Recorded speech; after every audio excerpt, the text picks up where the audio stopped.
सिन्दूरारुणविग्रह त्रिनयना माणिक्यमौलिस्फुरत् तारानायकशेखरां स्मितमुखी मापीनवक्षोरुहाम् पाणिभ्यामलिपूर्णरत्नचषकं रक्तोत्पलं बिभ्रति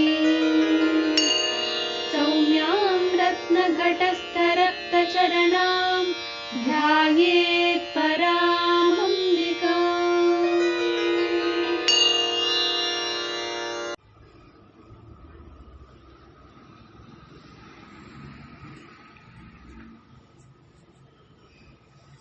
ತಾಯಿಯ 4 ಬಾಹುಗಳು ಸಮಸ್ತ ವಿಶ್ವಾಂಡ ಬ್ರಹ್ಮಾಂಡಗಳನ್ನು ತುಂಬಿಕೊಳ್ಳುವಂಥ ಬಾಹುಗಳು.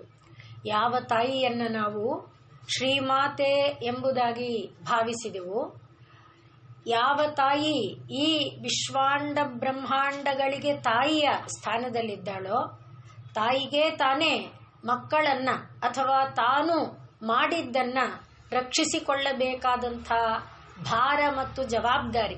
ನಾವು ಯಾವುದೋ ಒಂದು ಸಾಮಾನು ಮನೆಗೆ ತಂದಿದ್ರೆ ಆ ಸಾಮಾನು ಹಾಳಾಗದೇ ಇರೋ ಹಾಗೆ ನೋಡ್ಕೊಳ್ಳೋದು ನಮ್ಮ ಜವಾಬ್ದಾರಿ, ಅದು ಕೆಡದೇ ಇದ್ದ ಹಾಗೆ ನೋಡ್ಕೊಳ್ಳೋದು ನಮ್ಮ ಜವಾಬ್ದಾರಿ ಅಂತ ಗೃಹಿಣಿಯಾದವಳು, ತಾಯಿಯಾದವಳು ಭಾವಿಸ್ತಾಳೆ. ಹಾಗೆ ಮಾಡಿದಂಥ ಒಂದು ಪದಾರ್ಥ ಕೂಡ ಕೆಡದೇ ಇರಬೇಕು, ಅದನ್ನು ಉಳಿಸ್ಬೇಕು, ನಾಳೆ ದಿವಸಕ್ಕೆ ಆದರೂ ಅದು ಬಳಕೆಗೆ ಬರಬೇಕು. ಆ ರೀತಿಯಾದ ಒಂದು ಜವಾಬ್ದಾರಿ ತಾಯಿಗೆ ಇರೋದನ್ನು ನಾವು ಕುಟುಂಬದಲ್ಲಿ ನೋಡಿದ್ದೇವೆ. ಅದೇ ರೀತಿಯಲ್ಲಿ ಯಾವುದನ್ನು ತಾನು ಸೃಷ್ಟಿ ಮಾಡಿದ್ಲೋ ಅದನ್ನು ರಕ್ಷಿಸಬೇಕಾದಂಥ ಜವಾಬ್ದಾರಿ, ಅದನ್ನು ಉಳಿಸಿ ಬೆಳೆಸಿ ಅಳಿಯದಂತೆ ನೋಡಿಕೊಳ್ಳಬೇಕಾದಂಥ ಜವಾಬ್ದಾರಿ ಕೂಡ ಆಕೆಯದೇ. ಅದಕ್ಕೆ ಅವಳಿಗೆ ಬೇಕಾದಂಥ 4 ಬಾಹುಗಳನ್ನು ನೋಡಿದ್ವು. ಆ 4 ಬಾಹುಗಳು ಬಹಿರ್ದಶಾರ ಎಂಬುದಾಗಿ ನಾವು ಭಾವಿಸಿಕೊಂಡ್ವು. ಆ 4 ಬಾಹುಗಳೇ ವಿಶ್ವಾಂಡ ಬ್ರಹ್ಮಾಂಡಗಳನ್ನೆಲ್ಲ ತನ್ನೊಳಗೆ ಪಡಿಸಿಕೊಳ್ಳುವಂಥದ್ದು ಅನ್ನೋದನ್ನು ನೋಡಿದ್ವು.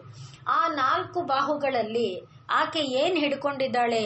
ಒಂದರಲ್ಲಿ ರಾಗ ಎಂಬ ಪಾಶವನ್ನ, ಮತ್ತೊಂದರಲ್ಲಿ ಕ್ರೋಧ ಎಂಬ ಅಂಕುಶವನ್ನ ಹಿಡ್ಕೊಂಡಿದ್ದಾಳೆ. ಯಾಕೆ? ಅದರಿಂದ ಆಗಬೇಕಾದ್ದೇನು ಅನ್ನುವುದನ್ನು ನಾವು ನೋಡಿದ್ವು. ರಾಗ ಎಂಬ ಪಾಶ ಹೇಗೆ ಪ್ರಪಂಚಕ್ಕೆ ಜೀವಿಗಳನ್ನ ಬದ್ಧರನ್ನಾಗಿ ಮಾಡುತ್ತೆ, ಹಾಗೆ ಅದೇ ರಾಗ ಪಾಶದಿಂದ ಬಿಡುಗಡೆ ಮಾಡಬೇಕಾದ್ರೆ ಆ ರಾಗವನ್ನು ನಾವು ತಾಯಿಯ ಮೇಲೆ, ಪ್ರಭುವಿನ ಮೇಲೆ, ಪರಮಾತ್ಮನ ಮೇಲೆ ಕೇಂದ್ರೀಕರಿಸಿದ್ರೆ ಆಗ ಅದೇನಾಗುತ್ತೆ? ಆ ರಾಗವೇ ನಮ್ಮನ್ನ ಬಂಧದಿಂದ ಮುಕ್ತಿಗೆ ಮಾಡೋದಕ್ಕೆ ಸಹಕಾರಿಯಾಗುತ್ತೆ ಅನ್ನೋದನ್ನ ನೋಡಿದ್ವು. ಹಾಗೆ ಕೋಪ ಎಂಬುದು ಕೂಡ ಅಗತ್ಯ ಇದ್ದರೂ ಆ ಕೋಪ ಎಂಬುದು ಮದವಾದಾಗ, ಮದವೇರಿದ ಗಜದಂತೆ ಆದಾಗ ಅಂಕುಶದ ಅಗತ್ಯ ಇದೆ. ಆದರೆ ಆ ಕೋಪ ಎಂಬುದು ಒಂದು ನಿಯಂತ್ರಣದಲ್ಲಿದ್ದಾಗ, ಸೃಷ್ಟಿಯ ಒಂದು ರಕ್ಷಣೆಗೆ ಆ ಕೋಪ ಎಂಬುದು ಬೇಕಾಗಿದ್ದಾಗ ಅದು ಸೃಷ್ಟಿಯ ರಕ್ಷಣೆಗೂ ಕೂಡ ಸಹಕಾರಿಯಾಗುತ್ತೆ ಅನ್ನುವ ಅಂಶವನ್ನು ನಾವು ಗಮನಿಸಿಕೊಂಡು ಈಗ ಮುಂದಕ್ಕೆ ಬಂದಿದ್ದೆವು. ಮನೋರೂಪ ಇಕ್ಷು ಕೋದಂಡ, ನಿನ್ನೆಯ ದಿವಸ ಅದನ್ನ ಸ್ವಲ್ಪ ಮಟ್ಟಿಗೆ ಭಾವಿಸಿದ್ವು. ಅವಳ ಎಲ್ಲವನ್ನ ನಾವು ನೋಡಿರುವ ಹಾಗೆ ಈಗ ಮನಸ್ಸು ಎಂಬ ಅಂತ ಮನಸ್ಸೇ ಏನಾಗಿದೆ? ಈಗ ಇಲ್ಲಿ ಬಿಲ್ಲಾಗಿದೆ. ಎಂಥ ಬಿಲ್ಲಾಗಿದೆ? ಇಕ್ಷು ಕೋದಂಡ, ಕಬ್ಬಿನ ರೀತಿಯ ಬಿಲ್ಲಾಗಿದೆ ಅಂತ ಹೇಳ್ತಾ ಇದ್ದಾರೆ. ಕಬ್ಬು ಅಂದ್ರೆ ಏನು? ಅದನ್ನ ನಾವು ನಿನ್ನೆ ಪರಿಗಣಿಸಿಕೊಂಡಿದ್ವಿ. ಕಬ್ಬು ಅಂತ ಹೇಳಿದ್ರೆ ಅದು ಹೆಜ್ಜೆ ಹೆಜ್ಜೆಗೆ, ಗಂಟು ಗಂಟಿಗೆ ಅದು ಸಿಹಿಯನ್ನ, ಮಧುರ ರಸವನ್ನ ಹೆಚ್ಚು ಮಾಡ್ತಾ ಹೋಗುವಂಥ ಒಂದು ತತ್ವ. ಹಾಗೆ ಪ್ರಪಂಚ ಎಲ್ಲ ಸುಖಮಯವಾಗಿದ್ರೆ ನಮಗೆ ಪ್ರಪಂಚಕ್ಕೆ ಅಂಟುತ್ತಾ ಇರುತ್ತೆ ಮನಸ್ಸು. ಇಲ್ಲೇ ಇರೋಣ, ಇನ್ನೂ ಇಲ್ಲೇ ಇರೋಣ, ಇದು ಚೆನ್ನಾಗಿದೆ ಅಂತ ಅನ್ನಿಸ್ತಾ ಇರುತ್ತೆ. ಯಾವುದೋ ಒಂದು ಪುಟಾಣಿ ಏಟು ಬಿತ್ತ, ಯಾವುದೋ ಒಂದು ಪುಟಾಣಿ ನೋವಾಯ್ತಾ, ಸಾಕಪ್ಪ ಈ ಸಂಸಾರ ಸಾಕು ಅಂತ ಅನ್ಸುತ್ತೆ, ಬಿಟ್ಬಿಡ್ಬೇಕು, ಹೋಗ್ಬಿಡ್ಬೇಕು. ಆದರೆ ಅದೇ ನೆಕ್ಸ್ಟ್ ಗಳಿಗೆನಲ್ಲಿ ಯಾರೋ ಬಂದು ಒಂದು ಒಳ್ಳೆ ಸುದ್ದಿ ಹೇಳಿದ್ರ ಮತ್ತೆ ತಿರ್ಗಾ ಒಂದರ ಜೊತೆಗೆ 10 ಆಸೆಗಳ ಪೇರ್ಕೊಳ್ಳುತ್ತೆ, ಆಸೆಗಳು ಹೇರ್ಕೊಳ್ತಾ ನಮ್ಮನ್ನ ಮತ್ತೆ ಈ ಪ್ರಪಂಚದಲ್ಲಿ ಇನ್ನ ಇರಬೇಕು ಅನ್ನುವಂತೆ ಮಾಡುತ್ತೆ. ಅಂದ್ರೆ ತಾಯಿಯ ಸೃಷ್ಟಿಯಲ್ಲಿ ಈ ಮಧುರ ರಸ ಸೃಷ್ಟಿಯಲ್ಲಿ ಬೆರೆತು ಹೋಗ್ಬಿಟ್ಟಿದೆ. ಯಾವುದ್ರಲ್ಲಿದೆ ಯಾವುದ್ರಲ್ಲಿಲ್ಲ. ಹಾಗಲಕಾಯಲ್ಲೂ ಕಹಿ ಇದ್ದರೂ ರೋಗಿಯಾದವನಿಗೆ ಅದು ಮಧುರನೇ ಬೇಕು ತಾನೆ. ಆದ್ರಿಂದ ಹಾಗೆ ಪದಾರ್ಥಗಳು ನಮಗೆ ಬೇಕಾದ್ದಾದರೆ ಅದು ಸಿಹಿನೇ, ಅದರ ಸ್ವರೂಪ ಏನೇ ಇರಲಿ ಅದು ಸಿಹಿನೇ. ಆ ರೀತಿಯಲ್ಲಿ ಅಂದ್ರೆ ಇಷ್ಟವಾಗುವಂಥ ವಸ್ತು ಮಧುರವಾದ್ದೆ, ಅಪೇಕ್ಷಿತವಾದ್ದೆ. ಆ ರೀತಿ ಪ್ರಪಂಚದಲ್ಲಿ ಯಾವ ಯಾವ ವಸ್ತುಗಳಿದೆ ಅದೆಲ್ಲವೂ ಮಧುರವಾದ್ದೆ. ಮತ್ತೆ ಮಧುರವಾಗಿರುವ ಪದಾರ್ಥ ಸಿಕ್ಕಷ್ಟು ಸಾಕು ಅನ್ನುವಂತೆ ಇಲ್ಲ. ಅದರ ಮಾಧುರ್ಯ ಹೆಚ್ಚಾಗುತ್ತಾನೆ ಹೋಗುತ್ತೆ. ಅದು ಇನ್ನೂ ಬೇಕು ಅನ್ನುವ ಭಾವನೆಯನ್ನೇ ಕೊಡ್ತಾ ಹೋಗುತ್ತೆ. ಹಾಗೆ ಆದಾಗ ಏನು ಮಾಡಬೇಕು? ಕೋದಂಡದಿಂದ ಅದನ್ನ ನಾವು ನಿಯಂತ್ರಣ ಮಾಡಬೇಕಾದ ಪರಿಸ್ಥಿತಿ ಇದೆ. ಇನ್ನು ಈ ಮನಸ್ಸು ಅನ್ನೋದನ್ನೇ ನಾವು ಬಿಲ್ಲಾಗಿ ಭಾವಿಸಿಕೊಂಡಾಗ, ಮನಸ್ಸನ್ನ ನಾವು ನೋಡಿದ್ದೇವೆ, ಏಕಾಗ್ರ ಮಾಡಿಕೊಳ್ಳುವುದಕ್ಕೆ ನಾವು ಪ್ರಾಣ ಅಪಾನಗಳನ್ನ ಒಳಗೆ ಸೆಳೆದು ಆ ಮನಸ್ಸನ್ನ ಮೂಲಾಧಾರದ ಅಡಿಗೆ ಕೊಂಡೊಯ್ದಾಗ ಅಲ್ಲಿನ ಆನಂದ ಬೇರೆ. ಅವತ್ತು ನಾವು ನೋಡಿದ್ವು, ಎಲ್ಲ ಚಕ್ರಗಳಲ್ಲಿ ಕಮಲ ಹೀಗೆ ಮೊಗ್ಗಾಗಿ ಬಾಗಿಕೊಂಡಿರುತ್ತೆ.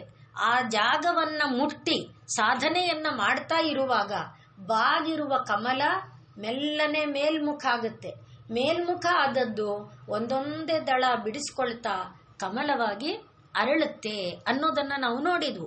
ಹಾಗೆ ಯಾವಾಗ ಹೂವು ಮೊಗ್ಗಾಗಿದ್ರೆ ಯಾವುದಾದ್ರೂ ದುಂಬಿ ಬರುತ್ತಾ? ಯಾವುದಾದ್ರೂ ಜೇನು ಬರುತ್ತಾ? ಇಲ್ಲ. ಹೂವು ಅರಳಿದಾಗ ಅದರ ಜೇನಿನ ಒಂದು ಪರಿಮಳ ದೂರಕ್ಕೆ ಬರುತ್ತೆ. ನಮ್ಗೇನು ಬರ್ಲಿಲ್ವೇ? ನಮಗ್ ಗೊತ್ತಾಗಲ್ಲ, ಆದ್ರೆ ದುಂಬಿಗಳಿಗೆ ಜೇನ್ನೊಣಕ್ಕೆ ಗೊತ್ತಾಗುತ್ತೆ. ಅದರ ಇದು ಎಳೆಯುತ್ತೆ, ಆಕರ್ಷಣೆ ಎಳೆಯುತ್ತೆ. ಹಾಗೆ ಆ ದುಂಬಿ, ಆ ಜೇನು ಹೂವು ಅರಳಿದಾಗ ಆ ಹೂವಿನ ಬಳಿಗೆ ಬಂದು ಆ ಮಕರಂದವನ್ನ ಹೀರ್ಕೊಳ್ಳುತ್ತೆ, ತಗೊಳ್ಳುತ್ತೆ. ಆ ರೀತಿಯಲ್ಲಿ ಈ ಒಂದು ಚಕ್ರ, ಯಾವ ಮೂಲಾಧಾರ, ಸ್ವಾಧಿಷ್ಠಾನ, ಮಣಿಪುರ ಈ ಚಕ್ರಗಳಿದೆ, ಆ ಚಕ್ರಗಳನ್ನ ಪ್ರವೇಶಿಸಿ ಆ ಮೊಗ್ಗುಗಳು ಮೇಲ್ಮುಖವಾಗಿ ಅರಳಿದಾಗ ಅಲ್ಲಿಂದ ಬರುವಂತಹ ಅಮೃತವನ್ನ ಆಸ್ವಾದನೆ ಮಾಡುವುದಕ್ಕೆ ಮನಸ್ಸು ಹೊರಟ್ರೆ, ಒಂದು ಚಕ್ರದಿಂದ ಮತ್ತೊಂದು ಚಕ್ರಕ್ಕೆ, ಮತ್ತೊಂದು ಚಕ್ರದಿಂದ ಮತ್ತೊಂದು ಚಕ್ರಕ್ಕೆ ಏರ್ತಾ ಏನಾಗಿದೆ? ಅದು ರಸ ಪ್ರತಿಪರ್ವ ರಸೋದಯ. ಒಂದೊಂದು ಗೆಣ್ಣಿಗೆ, ಒಂದೊಂದು ಚಕ್ರಕ್ಕೆ ರಸ ಅಮೃತಮಯವಾಗುತ್ತಾ ಹೋಗುತ್ತೆ. ಆ ಅಮೃತ ಘನೀಭೂತವಾಗಿ ಆಗುತ್ತೆ ಅನ್ನುವುದನ್ನ ನಾವು ಈ ಮನಸ್ಸು ಎಂಬ ಕಬ್ಬಿನ ಬಿಲ್ಲು ಅನ್ನುವುದನ್ನು ಭಾವಿಸಿಕೊಂಡಾಗ, ಮನಸ್ಸು ಎಂಬುದೇ ಅದರಿಂದ ನಾವು ಅನೇಕ ಬಾರಿ ಗಮನಿಸಿಕೊಂಡಿರುವಂಥ ಮಾತೇನು?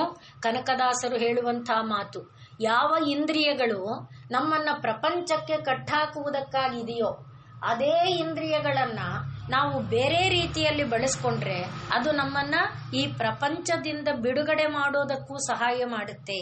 ಅವ್ರು ಹೇಳುವಂಥದ್ದು ಕಣ್ಣು ಕಾಮನ ಬೀಜ. ಅಂದ್ರೆ ಕಣ್ಣು ಬಿಟ್ರೆ ಅದು ಇದು ಬೇಕು ಅದು ಚೆನ್ನಾಗಿದೆ, ಇದು ಚೆನ್ನಾಗಿ, ಆ ಬೇಕುಗಳು ಕಣ್ಣಿನಿಂದ. ಆದ್ರಿಂದ ಅದೇ ಕಣ್ಣನ್ನ ಒಳಗಣ್ಣಿನೊಳಗೆ ತಿರುಗಿಸಿಕೊಂಡಾಗ, ಕಣ್ಣನ್ನ ಒಳಮುಖವಾಗಿ ಮಾಡಿಕೊಂಡಾಗ, ಕಣ್ಣೇ ಕಾಮನ ಬೀಜ, ಕಣ್ಣಿಂದಲೇ ನೋಡೋ ಮೋಕ್ಷ ಸಾಮ್ರಾಜ್ಯ.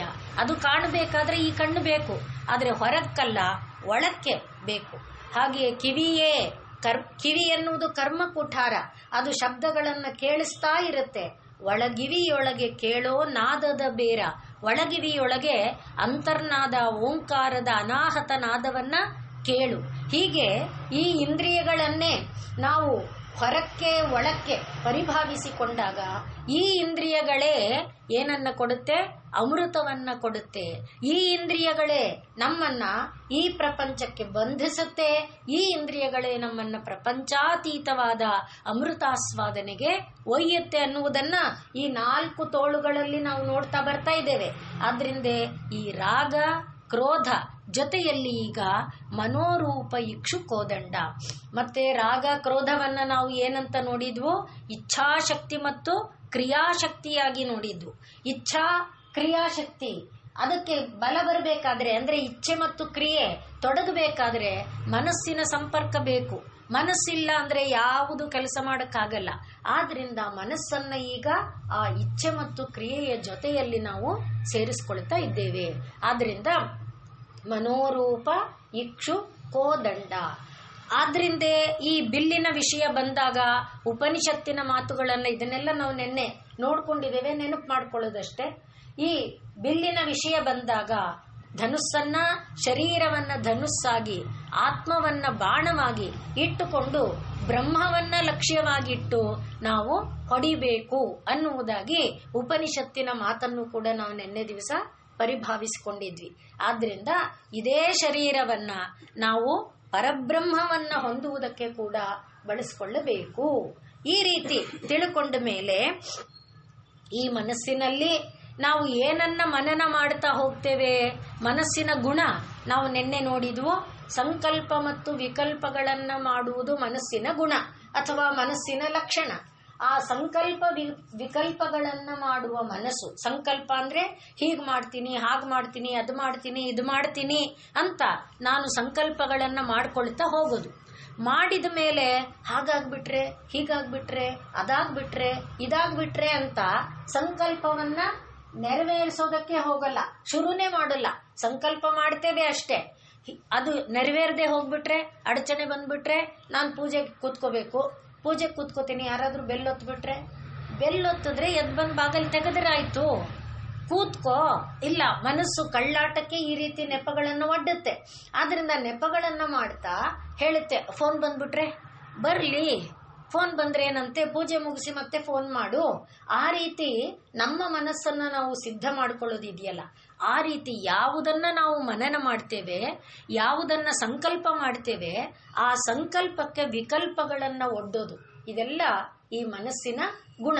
ಈ ಸಂಕಲ್ಪ ವಿಕಲ್ಪಗಳು ಮನಸ್ಸಿನಲ್ಲಿ ನಾವು ಮಾಡುವ ಮನನ, ಯಾವುದನ್ನ ಮೇಲೆ ನಾವು ಹೇಳಿದ್ವಲ್ಲ, ಈ ರಾಗ ಮತ್ತು ದ್ವೇಷ, ಇದನ್ನೇ ಹಿಂದೆ ನೋಡಿದ್ವು. ಸತಿಮೂಲೆ ತದ್ವಿಪಾಕೆ ಜಾತಿ ಆಯುರ್ಭೋಗಾಹ. ನಮಗೆ ಜನ್ಮಕ್ಕೆ ಕಾರಣ ಆಗೋದು ಇದು. ಮನನ ಮಾಡುವಾಗ ಈ ರಾಗ ಮತ್ತು ಕ್ರೋಧಗಳನ್ನು ನಾವು ಮನನ ಮಾಡಬಾರ್ದು. ಆದ್ರಿಂದ ಅಂದ್ರೆ ಯಾವುದರ ಮೇಲೆ ನಮಗೆ ಪ್ರೀತಿ ಹೆಚ್ಚಿದೆಯೋ ಅದನ್ನೇ ಮನನ ಮಾಡ್ತಾ ಇದ್ರೆ ಅದೂ ನಮ್ಮನ್ನ ಇಲ್ಲಿಗೆ ಕಟ್ಟಾಕತ್ತೆ. ಯಾರ ಮೇಲೆ ನಮ್ಗೆ ಕೋಪ ದ್ವೇಷ ಜಾಸ್ತಿ ಇದೆಯೋ ಅದನ್ನೇ ಮನನ ಮಾಡ್ತಾ ಇದ್ರು, ಆ ದ್ವೇಷ ತೀರ್ಸಕ್ಕೆ ಮತ್ತೆ ಇಲ್ಲಿಗೆ ನಮ್ಮನ್ನ ಕಟ್ಟಾಕತ್ತೆ, ಈ ಶರೀರಕ್ಕೆ ಕಟ್ಟಾಕತ್ತೆ. ಆದ್ದರಿಂದ ಮನನ ಮಾಡುವಾಗ ಆ ರಾಗದ್ವೇಷಗಳು ತಾಯಿಯ ಬಾಹುವಿನ ಸ್ವರೂಪ ಅನ್ನುವುದಾಗಿ ಭಾವಿಸಿಕೊಂಡಾಗ, ತಾಯಿಯ ಬಾಹು ಯಾತಕ್ಕಿದೆ? ನಮ್ಮ ರಕ್ಷಣೆಗಾಗಿ ಇದೆ ಅನ್ನೋದನ್ನ ನಾವು ತಿಳ್ಕೊಂಡ್ರೆ ಆಗ ಏನಾಗಲ್ಲ, ಅದು ನಮ್ಮನ್ನ ಬಂಧಕಾರಿಯಾಗಿ ಮಾಡೋಲ್ಲ. ಆದ್ರಿಂದ ಮನನ ಮಾಡುವಾಗ ಯಾವ ಒಂದು ರಾಗದ್ವೇಷಗಳು ನಮಗೆ ಬಂಧಕಾರಿಯಾಗಿದೆಯೋ ಆ ರಾಗದ್ವೇಷಗಳೇ ಒಳಮುಖವಾಗಿ ಸೇರಿದಾಗ, ತಾಯಿಯ ಬಾಹುವಾಗಿ ಅದನ್ನು ಭಾವಿಸ್ಕೊಳ್ತಾ ಹೋದಾಗ ಮೇಲೆ ಮೇಲೆ ಮೇಲೆ ಮೇಲಕ್ಕೆ ಏರ್ತಾ, ಮೂಲಾಧಾರದಲ್ಲಿ ಆನಂದ ಹೇಳಿದ್ವಲ್ಲ, ಪ್ರತಿ ವಸ್ತುವಿನಲ್ಲಿ ಆನಂದ ಇದೆ. ಆದರೆ ಆ ಆನಂದ ಸ್ವಲ್ಪ ಕಾಲ ಮಾತ್ರ ಇರುತ್ತೆ, ಕ್ಷಣಿಕವಾಗಿರುತ್ತೆ. ಯಾವುದೇ ಒಂದು ವಸ್ತು, ನಮಗೆ ಮನೆ ಕಟ್ತಾ ಇದ್ದೀವಿ, ಇಂಥ ಒಂದು ಬಾಗಿಲು ಮಾಡಿಸ್ಬೇಕು ಅಂತ ಯಾರ್ದೋ ಮನೆಯಲ್ಲಿ ನೋಡ್ತೀವಿ, ಅವ್ರ ಮನೆಯಲ್ಲಿ ಲಕ್ಷ್ಮಿ ಇದ್ದಿದ್ದ ಬಾಗಿಲು ತುಂಬಾ ಚೆನ್ನಾಗಿದೆ, ನಮ್ಮ ಮನೆಗೂ ಲಕ್ಷ್ಮಿ ಇರಲಿ ಅಂತ ಅನ್ಕೊಳ್ತೇವೆ. ಯಾರಿಗೋ ಆಜ್ಞೆ ಮಾಡ್ತೇವೆ ಅಂದ್ರೆ ಹೇಳ್ತೇವೆ, ಆರ್ಡರ್ ಮಾಡ್ತೇವೆ, ಅವರು ಲಕ್ಷ್ಮಿಯನ್ನ ಅವ್ರ ಮನೆಯಲ್ಲಿ ಇರುವಂತ ಲಕ್ಷ್ಮಿ ಇರುವ ಬಾಗಿಲನ್ನು ಕೆತ್ತು ತಂದು ಕೊಡ್ತಾರೆ. ಮನೆಗೆ ಬರುತ್ತೆ, ಬಾಗಿಲು ಬರುತ್ತೆ, ಬಾಗಿಲಲ್ಲಿ ನಾನು ಲಕ್ಷ್ಮಿ ಕೆತ್ಸಕ್ ಹೇಳಿದ್ದೀನಿ, ಲಕ್ಷ್ಮಿಯ ಒಂದು ಚಿತ್ರ ಎಲ್ಲ ಕಣ್ಣೊಳಗೆ ಇಟ್ಕೊಳ್ತೀನಿ. ಅದು ಬರುತ್ತೆ ಅನ್ನುವಲ್ಲಿಯವರೆಗೆ ನನ್ನ ಮನಸ್ಸಿನೊಳಗೆ ಏನಿದೆ? ಆನಂದ ಇದೆ, ಸಂತೋಷ ಇದೆ. ಮನೆಗೆ ಅದು ಬಂದಾಗಲೂ ಸಂತೋಷ ಇದೆ. ಮನೆಗೆ ಆ ಬಾಗಿಲನ್ನು ಕೂಡಿಸಿದ ಮೇಲೆ ಯಾರೋ ಬಂದವರು, ಇದೆಲ್ಲ ಚೆನ್ನಾಗಿದೆ ಕಣ್ರಿ, ಆ ಲಕ್ಷ್ಮಿ ಒಂದು ಕಣ್ಣು ಒಂಚೂರು ಅಂತಿದ್ದ ಹಾಗೆ ಅಲ್ಲಿ ನನಗಿದ್ದ ಆನಂದ ಎಲ್ಲ ಪಕ್ಕಕ್ಕೆ ಹೊಟ್ಟೋಯ್ತು. ಅಂದ್ರೆ ಪ್ರಾಪಂಚಿಕವಾದ ವಸ್ತುಗಳಲ್ಲಿ ನಮಗೆ ಆನಂದ ಇದೆ. ಆ ಆನಂದ ಸ್ಥಿರವಾಗಿ ನಿಲ್ಲುವಂತ ಆನಂದ ಅಲ್ಲ, ಪ್ರತಿ ವಸ್ತುವಿನಲ್ಲಿದೆ. ಆದ್ರಿಂದ ನಾವು ಇದನ್ನು ಅನೇಕ ಬಾರಿ ನೋಡಿದ್ದೇವೆ. ಪ್ರಪಂಚದಲ್ಲಿರುವ ವಸ್ತು ಪರಮಾತ್ಮನೇ, ಆದರೆ ಯಾಕೆ ಪರಮಾತ್ಮನ ಗುಣ ಏನು? ಸತ್ ಚಿತ್ ಆನಂದ. ಸತ್ ಅಂದ್ರೆ ಎಕ್ಸಿಸ್ಟೆನ್ಸ್, ಇರೋದು. ಅದಿರೋದ್ರಿಂದ ನಾವು ನೋಡ್ತಾ ಇದ್ದೇವೆ. ಅದರಿಂದ ಪ್ರಪಂಚ ಇದೆ. ಪ್ರಪಂಚದಲ್ಲಿ ಗಿಡ ಮರ ಬಳ್ಳಿ ಎಲ್ಲ ಇದೆ, ಕಲ್ಲು ಮಣ್ಣು ಬೆಟ್ಟ ಗುಡ್ಡ ಎಲ್ಲ ಇದೆ, ನಾವು ನೋಡ್ತಾ ಇದ್ದೇವೆ. ಅದರಿಂದ ಅದು ಇದೆ ಅನ್ನುವ ಗುಣ ಪರಮಾತ್ಮನದು. ಆ ಗುಣ ಇಲ್ಲೂ ಇದೆ. ಮತ್ತೆ ಅದು ನಮ್ಮ ಅರಿವಿಗೆ ಬರ್ತಾ ಇದೆ. ಚಿತ್ ಅಂದ್ರೆ ಅರಿವಿಗೆ ಬರುತ್ತೆ, ಜ್ಞಾನ ವಿಷಯ ಆಗತ್ತೆ. ಅದನ್ನ ನಾವು ತಿಳ್ಕೊಳ್ತೀವಿ. ನೋಡ್ಬಿಟ್ಟು ಇದನ್ನ ಹಸು ಅಂತೀವಿ, ಇದನ್ನ ಬರೆಯೋ ಮಣೆ ಅಂತೀವಿ, ಅದನ್ನ ಪುಸ್ತಕ ಅಂತೀವಿ, ಇದನ್ನ ಪೆನ್ನು ಅಂತೀವಿ. ಅಂದ್ರೆ ಅದು ಜ್ಞಾನಕ್ಕೆ ವಿಷಯ ಆಯಿತು. ಮತ್ತೆ ಅದರಿಂದ ನಾವು ಏನೋ ಒಂದು ಆನಂದ ಪಡಿತೀವಲ್ಲ, ಈ ಪೆನ್ ತುಂಬಾ ಸ್ಮೂತ್ ಆಗಿ ಬರೆಯುತ್ತೆ, ತುಂಬಾ ಚೆನ್ನಾಗಿ ಬರೆಯುತ್ತೆ ಅಂತ ಏನೋ ಒಂದು ಆನಂದ ಪಡಿತೇವೆ. ಪ್ರತಿ ವಸ್ತುವಿನಲ್ಲೂ ಆ ಆನಂದ ಇದೆ. ಆದರೆ ಪ್ರಪಂಚದಲ್ಲಿರುವ ವಸ್ತುವಿನಲ್ಲಿರುವ ಈ ಸತ್ಚಿತ್ ಆನಂದ ಸ್ಥಿರ ಅಲ್ಲ. ಯಾರ ಕಾರಣದಿಂದ? ವಸ್ತುವಿನ ಕಾರಣದಿಂದಲ್ಲ. ವಸ್ತುವಿನಲ್ಲಿ ಪರಮಾತ್ಮನ ಸಂಪರ್ಕ ಇಟ್ಕೊಂಡಿದ್ರೆ, ಈಗ ನಾವು ನೋಡಿದ್ವಲ್ಲ, ರಾಗಸ್ವರೂಪ ಪಾಷಾಢ್ಯ ಕ್ರೋಧಾಕಾರ ಅಂಕುಶೋಜ್ವಲ ಅಂತ ತಾಯಿಯ ಬಾಹುವಾಗಿ ಅದನ್ನು ಭಾವಿಸ್ಕೊಂಡ್ರೆ ಅದು ದುಃಖ ಕೊಡಲ್ಲ. ನಾವು ಅದನ್ನ ಅಂದ್ರೆ ಕ್ಷಣಿಕ ಸುಖ ಯಾಕಾಗುತ್ತೆ ಅಂದ್ರೆ ನಮ್ಮ ಮನಸ್ಸಿನ ಕಾರಣದಿಂದ ಅದು ಕ್ಷಣಿಕ ಸುಖ ಆಗತ್ತೆ. ಆದ್ರಿಂದ ಮನಸ್ಸಿಗೆ ಅಯ್ಯೋ ಇದರಲ್ಲಿ ಹೀಗಿರ್ಬೇಕಿತ್ತು, ಅಥವಾ ಅಲ್ಲಿ ಇನ್ನೇನೋ ನೋಡಿ ಅದು ತುಂಬಾ ಚೆನ್ನಾಗಿದೆ, ಅದು ಈ ತರ ಇದೆ ಅಂತ ಯಾವಾಗ ನಮಗೆ ಆ ಭಾವನೆ ಬರುತ್ತೆ, ಆಗ ಇಲ್ಲಿರುವ ಸುಖ ದೂರ ಆಗುತ್ತೆ. ಅದಾಗದೇ ಇರುವಂತೆ ನೋಡಿಕೊಳ್ಳುವುದಕ್ಕೆ ಈ ಸುಖ ಸತ್ ಚಿತ್ ಆನಂದ ಎಂಬುದು ಪ್ರಪಂಚದಲ್ಲಿ ಇರುವ ಪದಾರ್ಥಗಳಲ್ಲಿ ಏನಿದೆ ಅದನ್ನು ನಾವು ಪರಿಭಾವಿಸಿಕೊಳ್ಳಬೇಕಾದ ರೂಪ ಏನು, ಅದನ್ನು ಹೇಗೆ ತಗೊಳ್ಬೇಕು ಅನ್ನುವುದನ್ನ ಈ ತಾಯಿಯ ಬಾಹುಗಳಲ್ಲಿರುವಂತಹ ಆಯುಧಗಳ ಮೂಲಕ ತಿಳಿಸಿಕೊಡ್ತಾ ಇದ್ದಾರೆ. ಹಾಗೆ ಪ್ರತಿ ಹೆಜ್ಜೆಯಿಂದ ನಾವು ಮೂಲಾಧಾರದಿಂದ ಮೇಲೆ ಮೇಲೆ ಮೇಲೆ ಏರ್ತಾ ಹೋದಾಗ ಕೊನೆಯ ಹಂತ ಯಾವುದನ್ನ ಮುಟ್ತೇವೆ ನಾವು? ಸಹಸ್ರಾರವನ್ನ ಮುಟ್ಟಿದಾಗ ಯಾವ ಆನಂದ ಮೂಲಾಧಾರದಿಂದ ಘನೀಭೂತ ಆಗ್ತಾ ಆಗ್ತಾ ಆಗ್ತಾ ಮೇಲೆ ಏರ್ತಾ ಬಂತೋ ಅದು ಎಂಥ ಒಂದು ಆನಂದವಾಗಿ ನೆಲೆ ನಿಂತು ಬಿಡುತ್ತೆ. ಅದಾದ್ಮೇಲೆ ಏನು ಅಂದ್ರೆ ಏನೂ ಇಲ್ಲ, ಪೂರ್ಣ ಮೌನದ ಸ್ಥಿತಿ. ಏನಾದ್ರೂ ಹೇಳಬೇಕಾ? ಅಷ್ಟೇ, ಇನ್ನೇನು ಏನು ಅಂದ್ರೆ ಹೇಳಕ್ ಗೊತ್ತಿಲ್ಲ, ಅಂಥ ಒಂದು ಸ್ಥಿತಿ. ಇದನ್ನು ಕೂಡ ನಾವು ಗಮನಿಸಿದ್ದೇವೆ. ಹೇಗೆ? ಏತಂ ಅನ್ನಮಯಮಾತ್ಮಾನಮುಪಸಂಕ್ರಮ್ಯ ಏತಂ ಪ್ರಾಣಮಯಮಾತ್ಮಾನಮುಪಸಂಕ್ರಮ್ಯ ಏತಂ ಮನೋಮಯಮಾತ್ಮಾನಮುಪಸಂಕ್ರಮ್ಯ ಏತಂ ವಿಜ್ಞಾನಮಯಮಾತ್ಮಾನಮುಪಸಂಕ್ರಮ್ಯ ಏತಮಾನಂದಮಯಮಾತ್ಮಾನಮುಪಸಂಕ್ರಮ್ಯ. ಆಮೇಲೆ ಏತತ್ ಸಾಮಗಾಯನ್ನಾಸ್ತೆ ಹಾವು ಹಾವು ಹಾವು. ಅಷ್ಟೇ, ಆ ನೆಲೆಯಲ್ಲಿ ಅವನು ಉಳ್ಕೊಂಡು ಬಿಡ್ತಾನೆ. ಏನಪ್ಪಾ ಅಂದ್ರೆ ಆನಂದ ಆನಂದ ಆನಂದ. ಅಲ್ಲಿ ಕತ್ತಲೇನೇ ಇಲ್ಲ, ಏನು ಅಷ್ಟಾಗೋದಿಲ್ಲ. ಅಂದ್ರೆ ಯಾವ ಆನಂದ ಪಡೆದಿದ್ದೀವಿ ಆ ಆನಂದ ಕಡಿಮೆ ಆಗೋದು ಅಂತಿಲ್ಲ, ಆನಂದ ಅದೇ ನೆಲೆಯಲ್ಲೇ ಇರುತ್ತೆ. ಅಂಥ ಒಂದು ಆನಂದದ ನೆಲೆ ಯಾವಾಗ ಸಿಕ್ಕುತ್ತೆ? ಈ ಮನೋರೂಪ ಇಕ್ಷು ಕೋದಂಡದಿಂದ ಆ ಧನುಸ್ಸನ್ನು ನಾವು ಗುರಿಯಾಗಿ ಇಟ್ಟು ಅದನ್ನು ಭೇದಿಸಿದಾಗ, ಬ್ರಹ್ಮ ಲಕ್ಷ್ಯವನ್ನ ನಾವು ಭೇದಿಸಿಕೊಂಡಾಗ, ಹೇಗೆ ಅನ್ನಮಯ ಪ್ರಾಣಮಯ ಮನೋಮಯ ವಿಜ್ಞಾನಮಯ ಆನಂದಮಯ ಅತೀತವಾದ ಆ ಭಾವವನ್ನು ಮುಟ್ಟಿದಾಗ ಇರುವುದೇನು? ಆನಂದ ಆನಂದ ಆನಂದ ಆನಂದ. ಆದ್ರಿಂದಲೇ ದಾಸರು ಆನಂದ ಆನಂದ ಎಂಬ ತೇಗು ಬಂದಾಗ ರಾಮನಾಮ ಪಾಯಸಕ್ಕೆ ಹೇಳುವಾಗ ಹೇಳ್ತಾರೆ, ಆ ಆನಂದಮಯವಾದ ತೇಗು ಬಂದ್ಮೇಲೆ ಇನ್ನೇನಿದೆ? ಇನ್ನೇನು ಇಲ್ಲ. ಈ ಲೋಕದಲ್ಲಿರುವ ವಸ್ತುಗಳು ಕೂಡ ದುಃಖವನ್ನ ಕೊಡಲ್ಲ, ಎಲ್ಲವೂ ಪರಮಾತ್ಮಮಯವಾಗಿ ಕಾಣುತ್ತೆ.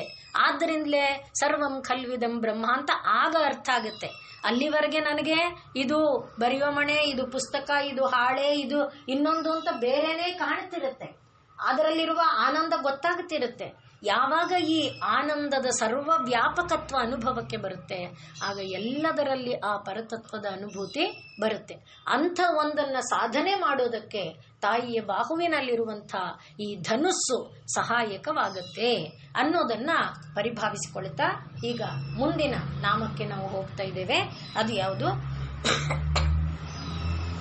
ಪಂಚ ತನ್ಮಾತ್ರ ಸಾಯಕ. ಈಗ ಪ್ರಣವ ಎಂಬ ಧನುಸ್ಸು, ಪ್ರಣವ ಎಂಬ ಧನುಸ್ಸನ್ನ ಇಟ್ಕೊಂಡ್ರೆ ಶರೋಹಿ ಆತ್ಮ ಬ್ರಹ್ಮತಲ್ಲಕ್ಷ್ಯ ಮುಚ್ಯತೆ ಆಯ್ತು. ಅಲ್ಲಿ ಬಾಣ ಯಾವುದು ಅಂತ ಕೇಳಿದ್ರೆ ಪಂಚ ತನ್ಮಾತ್ರ ಸಾಯಕ.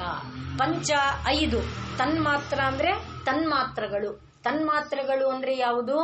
ನಾವು ನಮ್ಮ ಇಂದ್ರಿಯಗಳು ಬಯಸುವಂಥ ವಿಷಯಗಳು. ನಮ್ಮ ಕಣ್ಣಿಗೆ ರೂಪ ಬೇಕು, ಕಿವಿಗೆ ಶಬ್ದ ಬೇಕು, ಮೂಗಿಗೆ ವಾಸನೆ ಬೇಕು, ನಾಲಿಗೆಗೆ ರುಚಿ ಬೇಕು, ಚರ್ಮಕ್ಕೆ ಸ್ಪರ್ಶ ಬೇಕು. ಆದ್ರಿಂದ ಈ ಶಬ್ದ ಸ್ಪರ್ಶ ರೂಪ ರಸಗಂಧಗಳನ್ನ ತನ್ಮಾತ್ರ ಅಂತ ಕರೀತಾರೆ. ಈ ಜ್ಞಾನೇಂದ್ರಿಯ ಏನಿದೆ, ಈ ಜ್ಞಾನೇಂದ್ರಿಯಗಳಿಗೆ ಯಾರು ಅಧಿಪತಿಗಳಿದ್ದಾರೆ? ಅವರು ಪಂಚ ಮಹಾಭೂತಗಳು.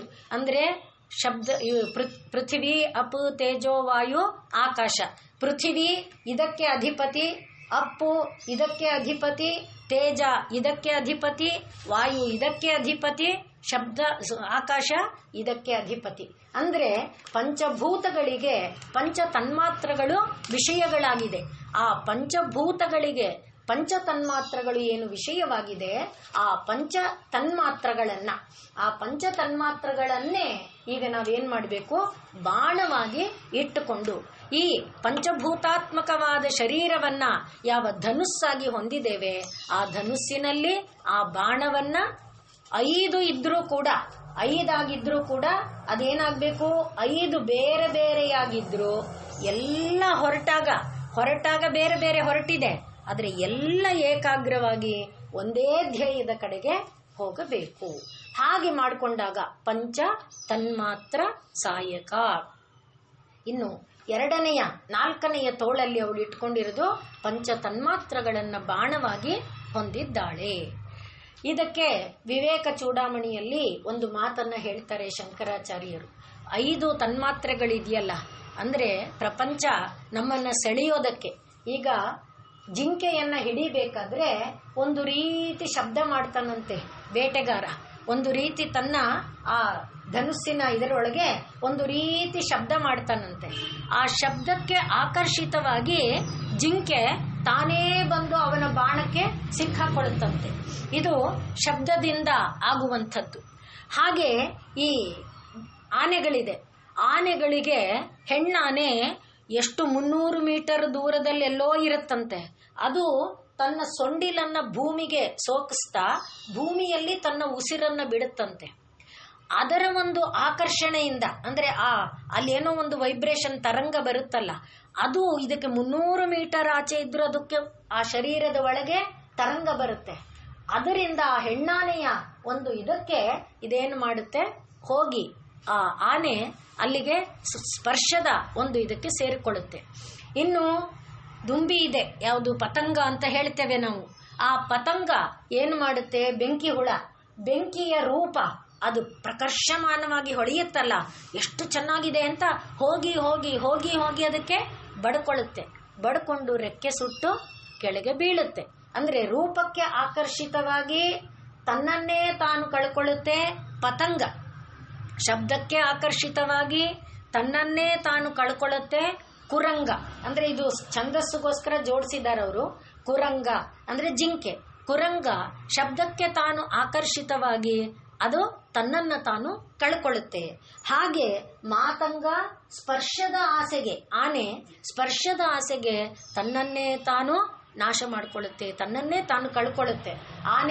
ಆನೆನ ಕೆಡ್ಡಾಗಿ ಬೀಳಿಸೋದು ಅದೇ ತಾನೆ. ಅಂದ್ರೆ ಅದು ಮದಿಸಿದ ಆನೆಯನ್ನ ಬೀಳಿಸ್ಬೇಕಾದ್ರೆ ಆ ಹೆಣ್ಣಾನೆಗಳನ್ನ ಬಿಟ್ಟು ಅದನ್ನ ಎಳೀತಾರೆ. ಆ ರೀತಿ ಆ ಮಾತಂಗ ಅನ್ನುವುದು ಸ್ಪರ್ಶದ ಒಂದು ಇದರಿಂದ ಬೀಳುತ್ತೆ. ಮತ್ತೆ ಪತಂಗ ಅನ್ನುವುದು ನಾ ಹೇಳಿದ್ನಲ್ಲ ರೂಪ, ಅಂದ್ರೆ ಆ ಪ್ರಕರ್ಷ ಬೆಳಕು, ಆ ಬೆಳಕಿನ ಆಕರ್ಷಣೆಗೆ ಬಡಿದು ತನ್ನನ್ನ ತಾನು ಕಳ್ಕೊಳ್ಳುತ್ತೆ. ಇನ್ನು ನಾಲಿಗೆ ರುಚಿ ಇದೆಯಲ್ಲ, ಅದಕ್ಕೆ ಮೀನೇನ್ ಮಾಡುತ್ತೆ, ನೀರೊಳಗೆ ಯಾವುದೋ ಒಂದು ಕೀಟನ್ ಬಿಟ್ಟಿರ್ತಾನೆ, ಆ ದಾರ ಕಾಣಲ್ಲ, ಆ ಕೀಟ ಹೀಗೆ ಆಡ್ತಾ ಇರುತ್ತೆ. ಅದನ್ನ ನೋಡಿ ಪಕ್ಕಂತ ಹಿಡಿಯಕ್ ಬರುತ್ತೆ, ತಕ್ಷಣ ಇವನು ಮೇಲೆ ಕೇಳ್ಕೊಳ್ತಾನೆ. ಅಲ್ಲಿಗೆ ನಾಲಿಗೆಯ ರುಚಿಗೆ ತನ್ನನ್ನ ಕಳ್ಕೊಂಡಿದ್ದು ಮೀನು, ರೂಪಕ್ಕೆ ತನ್ನನ್ನ ಕಳ್ಕೊಂಡಿದ್ದು ಪತಂಗ, ಶಬ್ದಕ್ಕೆ ತನ್ನನ್ನ ಕಳ್ಕೊಂಡಿದ್ದು ಜಿಂಕೆ, ಸ್ಪರ್ಶಕ್ಕೆ ತನ್ನನ್ನ ಕಳ್ಕೊಂಡಿದ್ದು ಆನೆ. ಹೀಗೆ ಒಂದೊಂದಕ್ಕೆ ತಮ್ಮನ್ನ ಕಳ್ಕೊಳ್ಳುತ್ತೆ. ಇವಕ್ಕೆಲ್ಲ ಇರೋದು ಒಂದೊಂದೇ, ನಮಗೆ 5 ಇದೆ. ನಾವು ಹೇಗಿರಬೇಕು?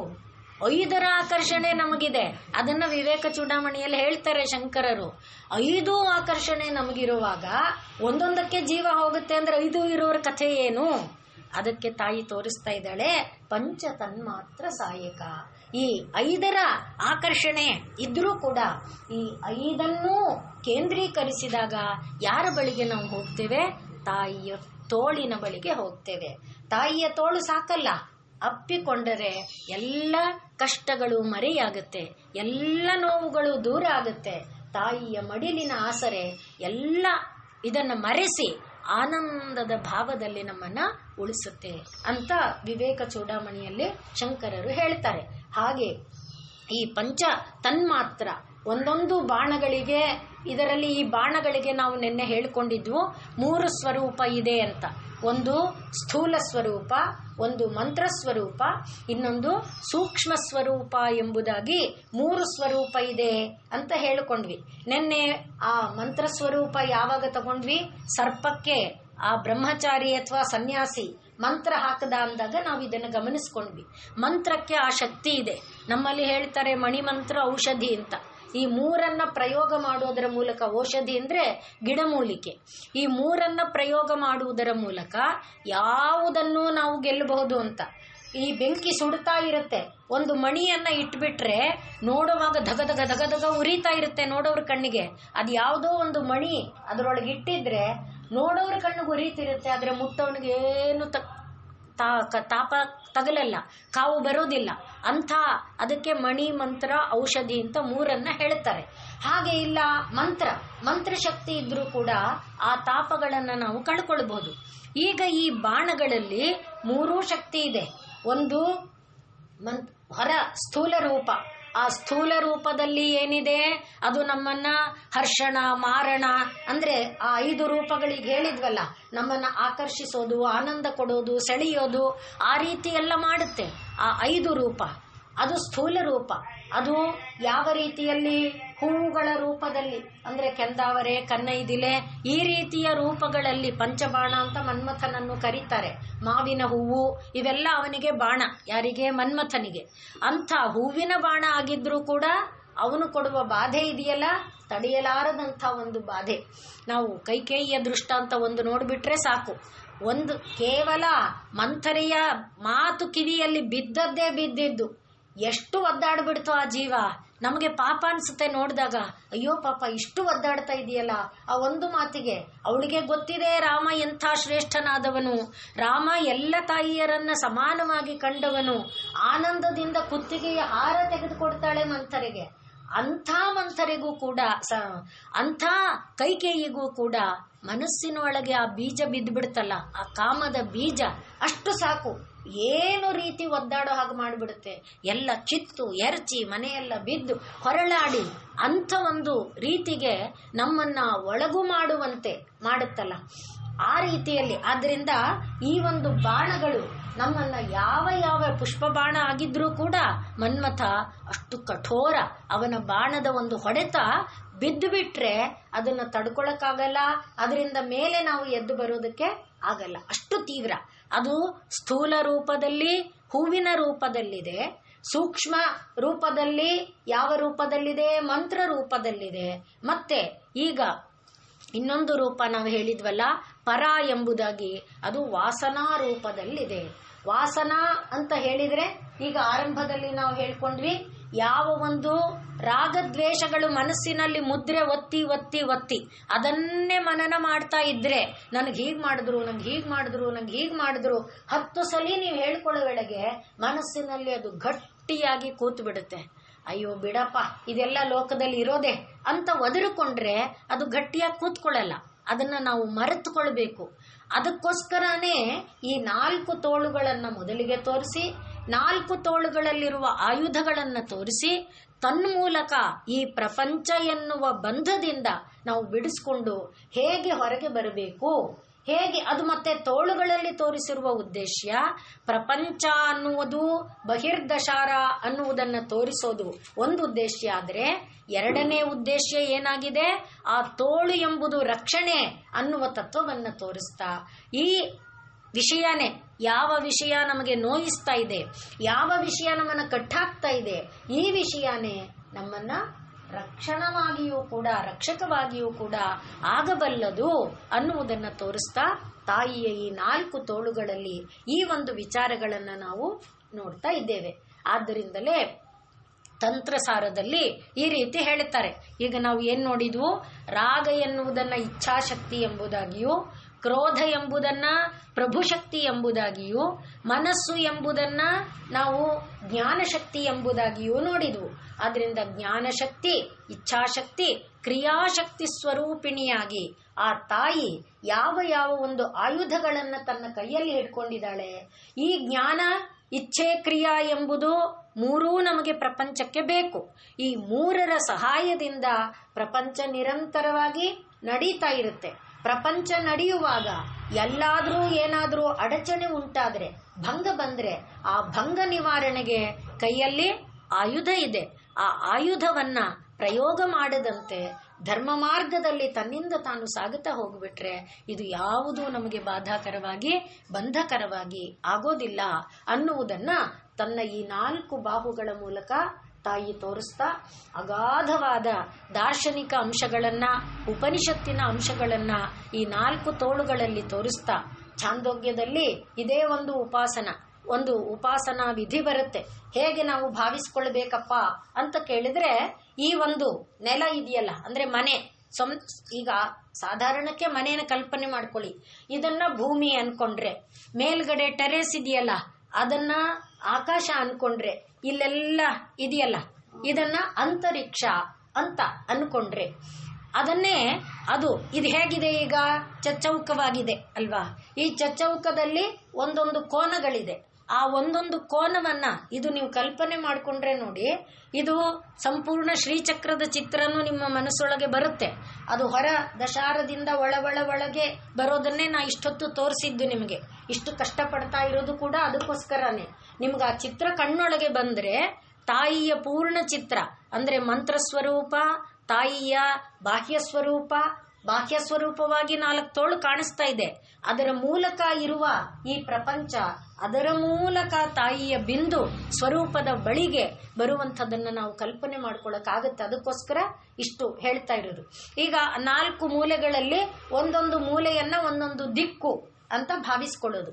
ಒಂದು ದಿಕ್ಕನ್ನ ಪೂರ್ವ, ಒಂದನ್ನ ದಕ್ಷಿಣ, ಒಂದನ್ನ ಪಶ್ಚಿಮ, ಒಂದನ್ನ ಉತ್ತರ.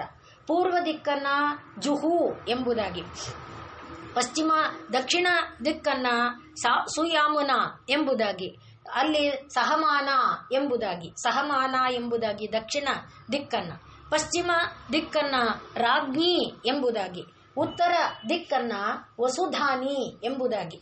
ಹೀಗೆ ನಾವು ಭಾವಿಸ್ಕೊಂಡ್ರೆ, ಅಂದ್ರೆ ಏನೇ ಕೆಲಸಗಳನ್ನ ಮಾಡಬೇಕಾದ್ರೂ ನಾವು ಯಾವ ರೀತಿ ಕೆಲಸ ಮಾಡಬೇಕು, ಪೂರ್ವಾಭಿಮುಖವಾಗಿ ಕೆಲಸ ಮಾಡ್ತೇವೆ. ನಾವು ಮಾಡುವ ಎಲ್ಲ ಕೆಲಸವೂ ಯಜ್ಞ ರೂಪವಾದದ್ದೇ. ನಾವು ತಪ್ಪಾಗಿ ತಿಳ್ಕೊಳ್ಬಾರ್ದು. ಯಜ್ಞ ಅಂದ್ರೆ ಹವಿಸ್ಸನ್ನ ಅರ್ಪಿಸೋದು, ಯಜ್ಞ ವೇದಿಕೆಯಲ್ಲಿ ಅಗ್ನಿ ಇಡೋದಲ್ಲ. ಇದನ್ನ ಅನೇಕ ಬಾರಿ ನಾವು ನೋಡಿದ್ದೇವೆ. ನಾವು ಮಾಡುವ ಪ್ರತಿ ಕಾರ್ಯ ಯಜ್ಞ. ಅದು ಸಾಧಾರಣವಾಗಿ ಪೂರ್ವಾಭಿಮುಖವಾಗಿ, ಅಂದ್ರೆ ನಾವು ಏನ್ ಪ್ಲಾನ್ ಮಾಡಿರ್ತೀವಿ ಅದಕ್ಕನುಗುಣವಾಗಿ ಅಂತ. ಪೂರ್ವ ಅಂದ್ರೆ ಪ್ಲಾನ್ ತಾನೆ. ಪ್ಲಾನ್ ಮಾಡಿದ ಮೇಲೆ ಕೆಲಸ, ಅದನ್ನ ಆಕ್ಟಿವ್ ಮಾಡೋದು. ಒಂದು ಅಡುಗೆ ಮಾಡೋದಾದ್ರೂ ಪ್ಲಾನ್ ಇರುತ್ತೆ. ಆ ರೀತಿ ಅದನ್ನ ಪೂರ್ವಾಭಿಮುಖ ಮಾಡೋದ್ರಿಂದ ಅದನ್ನ ಜುಹು ಎಂಬುದಾಗಿ ಕರೀತಾರೆ. ಹಾಗೆ ಅದಾದ ಮೇಲೆ ದಕ್ಷಿಣದಲ್ಲಿ ಮಾಡಿದ ಕೆಲಸಗಳ ಫಲವನ್ನ ಅನುಭವಿಸ್ತೇವೆ. ಆದ್ದರಿಂದ ಅದನ್ನ ಸಹಮಾನ, ಅಲ್ಲಿರುವ ದುಃಖಗಳನ್ನ, ಕಷ್ಟಗಳನ್ನ, ನೋವು ನಲಿವುಗಳನ್ನ ಸಹಿಸಿಕೊಳ್ತೇವೆ, ತಿಂತೇವೆ, ಅನುಭವಿಸ್ತೇವೆ. ಅದನ್ನ ಸಹಮಾನ. ಅದೇ ಪಶ್ಚಿಮ ದಿಕ್ಕು, ಅದು ವರುಣ, ಅದು ರಾಜ್ಞಿ, ಅಂದ್ರೆ ಕೆಂಪು ಬಣ್ಣ.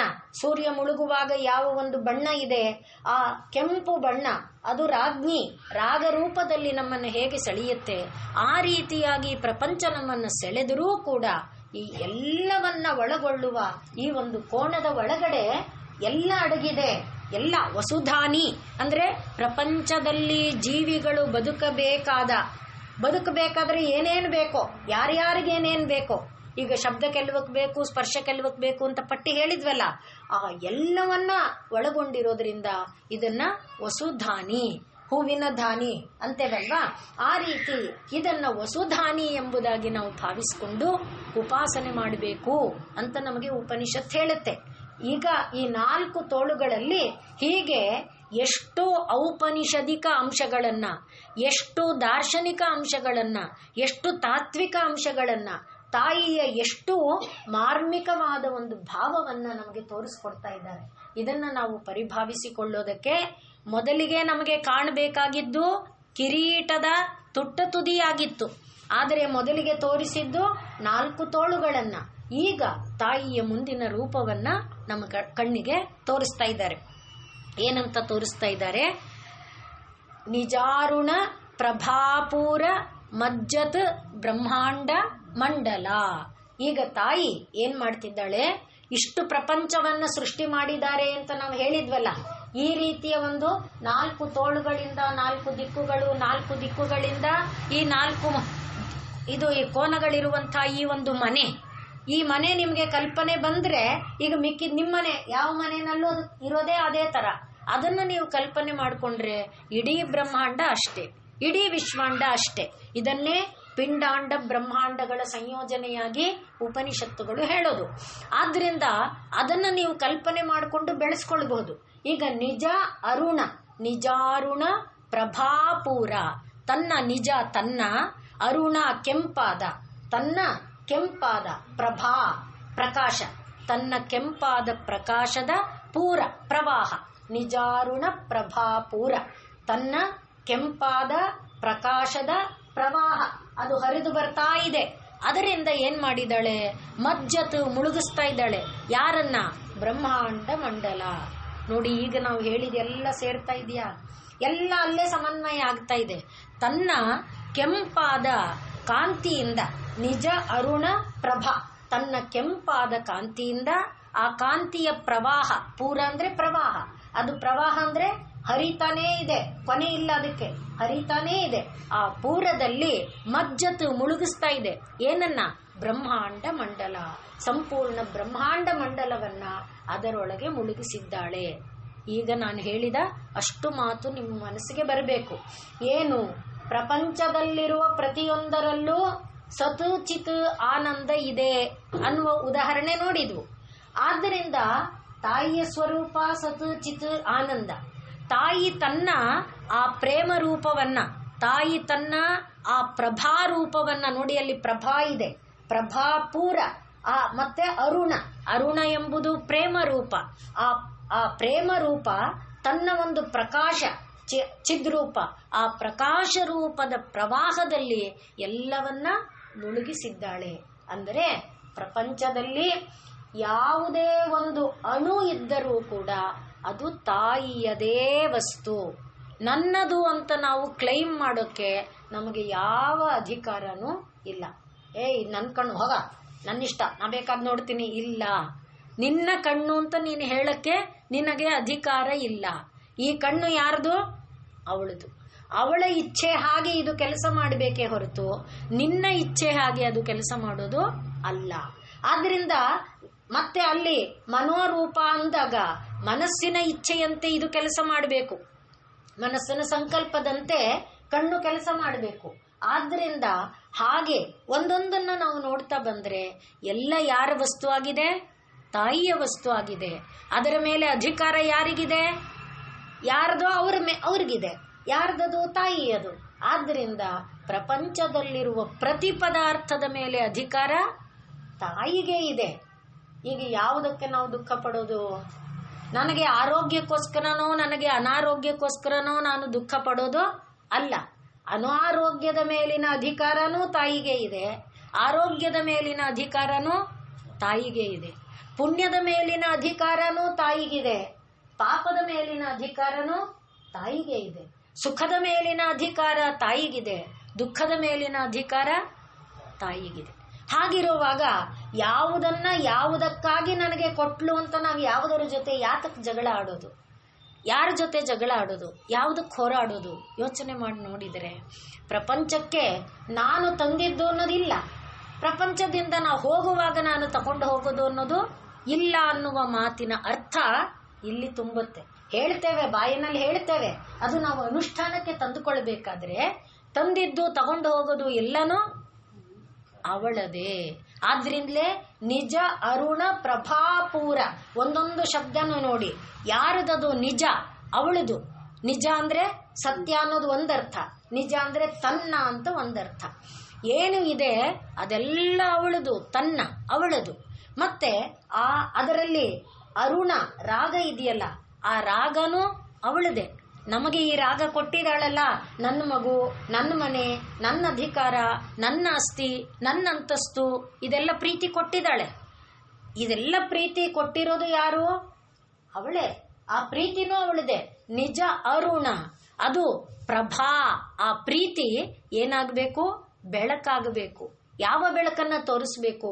ಇದು ನಾನು ನನ್ನದು ಅಂತ ಅಂದುಕೊಳ್ತಾ ಇರುವುದ ಅಲ್ಲ, ಇದು ಅವಳದು ಅನ್ನುವ ಬೆಳಕನ್ನ ತೋರಿಸ್ಕೊಡ್ಬೇಕು. ಆ ಬೆಳಕು, ಆ ತಾಯಿಯ ಬೆಳಕು ಏನಾಗಿದೆ? ಪ್ರವಾಹವಾಗಿ, ಅಂದ್ರೆ ಅದು ನಿಲ್ಲಲ್ಲ. ಇವತ್ತು ಹುಟ್ಟಿದವರಿಗೆ ಮಾತ್ರ ಬೆಳಕು ಕೊಟ್ರು, ಅಯ್ಯೋ ಅದೆಲ್ಲ ಕೃತಯುಗದ್ದು ಬಿಡ್ರಿ, ಈ ಕಲಿಯುಗಕ್ಕಾಗಲ್ಲ. ಖಂಡಿತ ಅಲ್ಲ. ಕೃತಯುಗದಲ್ಲಿ ನಿಜವಾಗಿದ್ದೇ ಕಲಿಯುಗದಲ್ಲೂ ನಿಜ ಆಗೋದು. ನಿಜಕ್ಕೆ ಬೇರೆ ಬೇರೆ ರೂಪಗಳಿಲ್ಲ. ನನ್ನ ದೃಷ್ಟಿಯಲ್ಲಿ ಅಂತ ನಾವು ನಿಜವನ್ನ ಹೇಳಕ್ ಬರಲ್ಲ. ನಿನ್ ದೃಷ್ಟಿ, ನನ್ನ ದೃಷ್ಟಿ, ಅವ್ರ ದೃಷ್ಟಿ, ಯಾರ ದೃಷ್ಟಿ ಇದ್ರು ಸತ್ಯದ್ದು ಒಂದೇ ರೂಪನೇ. ಹಸು ಅಂದ್ರೆ ಕೋತಿನ ತೋರಿಸ್ಬಿಟ್ಟು ಹಸು ಅಂತ ಯಾರು ಹೇಳಲ್ಲ ತಾನೆ. ಹಸುನ ತೋರಿಸೇ ಹಸು ಅಂತ ಹೇಳ್ತೇವೆ. ಯಾಕೆ? ಕೋತಿಗೂ 4 ಕಾಲಿದೆ, ಹಸುಗೂ 4 ಕಾಲಿದೆ, ಬಾಲ ಇದೆ, ಇದಕ್ಕೂ ಬಾಲ ಇದೆ ಅಂದ್ಬಿಟ್ಟು ನಾವು ಇದನ್ನ ಹಸು ಅಂತ ಹೇಳ್ಬೋದಲ್ಲ, ಕೋತಿನೂ ಹಸು ಅನ್ಬಹುದಲ್ಲ? ಅನ್ನಲ್ಲ. ಯಾಕೆ ಅಂದ್ರೆ ಸತ್ಯ ಎನ್ನುವುದು ಅದಕ್ಕೆ ಒಂದೇ ರೂಪ. ಅದನ್ನು ಬೇರೆ ಬೇರೆ ರೂಪಗಳಲ್ಲಿ ಅದು ಬರೋದಕ್ಕೆ ಸಾಧ್ಯ ಇಲ್ಲ. ಅದು ಬದಲಾವಣೆಗಳನ್ನು ತಗೊಳ್ಳಲ್ಲ. ಆ ರೀತಿಯಲ್ಲಿ ಕೃತತ್ರೇತ ದ್ವಾಪರ ಕಲಿಯುಗಗಳಲ್ಲಾಗಲಿ, ಮತ್ತೆ ಸ್ವಯಂಭುವ ಮನುವಿನಿಂದ ಹಿಡಿದು ಸ್ವಾರೋಚಿಷ, ಚಾಕ್ಷುಷ, ರೈವತ, ತಾಮಸ, ಹೀಗೆ ಯಾವುದೇ ಮನ್ವಂತರ ಇರಲಿ, ಎಲ್ಲಾ ಮನ್ವಂತರಗಳಲ್ಲಿ, ಎಲ್ಲಾ ಯುಗಗಳಲ್ಲಿ ಸತ್ಯ ಎಂಬುದರ ಸ್ವರೂಪ ಒಂದೇ. ಆ ಸತ್ಯ ಯಾವುದು ಅಂದ್ರೆ ಪ್ರತಿಯೊಂದು ಪರಮಾತ್ಮನದು, ಪರಬ್ರಹ್ಮನದು. ಆ ಪರಬ್ರಹ್ಮನೋ ಪರಮಾತ್ಮನೋ ಅವನನ್ನ ನಾವು ಕೊಡುವ ಹೆಸರು, ಕೊಡುವ ರೂಪ, ಕೊಡುವ ಒಂದು ಆಕೃತಿ ಅದು ಬೇರೆ ಇರಬಹುದು. ಅದನ್ನ ನಾವು ಆರಾಧಿಸುವ ಕ್ರಮ ಬೇರೆ ಇರಬಹುದು. ಆದರೆ ಅದು ಸ್ವರೂಪ ಒಂದೇ. ಎಂಥ ಸ್ವರೂಪ? ಆರಂಭದ ದಿನ ನೋಡಿದ್ವಿ, ಚಿದಗ್ನಿ ಕುಂಡನಲ್ಲಿ ಕೂಡ ನೋಡಿದ್ವು. ಪರಮಾತ್ಮನ ಸ್ವರೂಪ ಏನು? ಪ್ರಭಾಪೂರ, ಬೆಳಕು, ಬೆಳಕು, ಬೆಳಕು, ಬೆಳಕು, ಬೆಳಕು. ಯಾವ ಸೂರ್ಯ ಅದನ್ನ ನಾವು ನೋಡಿದ್ವಿ ಅವತ್ತು. ಪೂರ್ವದಿಂದ ದಕ್ಷಿಣದ ಕಡೆಗೆ ಬರುವಾಗ ಪೂರ್ವದಲ್ಲಿ ಮಂಕಾಗ್ತಾ ಬಂದ, ದಕ್ಷಿಣದಿಂದ ಪಶ್ಚಿಮಕ್ಕೆ ಬಂದಾಗ ದಕ್ಷಿಣದಲ್ಲಿ ಮಂಕಾಗ್ತಾ ಬಂದ, ಪಶ್ಚಿಮದಿಂದ ಉತ್ತರಕ್ಕೆ ಬಂದಾಗ ಪಶ್ಚಿಮದಲ್ಲಿ ಮಂಕಾಗ್ತಾ ಬಂದ. ಹೀಗೆ ಒಂದು ಕಡೆಯಿಂದ ಒಂದು ಕಡೆ ಬರುವಾಗ ಮಂಕಾಗಬಹುದು. ಅದೇ ಮೇಲ್ಮುಖವಾದ ಗತಿಯನ್ನ ಹೊಂದಿ ಈ ನೆಲೆಯಲ್ಲಿ ನಿಂತಾಗ ಅಲ್ಲಿ ಬಾಡುವುದು, ಅಸ್ತ ಉದಯ ಅನ್ನೋದಿಲ್ಲ, ಯಾವಾಗಲೂ ಬೆಳಕೆ ಅನ್ನುವುದನ್ನ ನೋಡಿದ್ವು. ಅಂಥ ಒಂದು ಬೆಳಕು, ಬೆಳಕು, ಬೆಳಕು, ಬೆಳಕು. ಎಂಥ ಬೆಳಕು? ಅಮೃತದ ಬೆಳಕು. ಅಂಥ ಅಮೃತದ ಬೆಳಕನ್ನ ಪ್ರವಾಹವಾಗಿ ಕೊಟ್ಟಿದ್ದಾನೆ.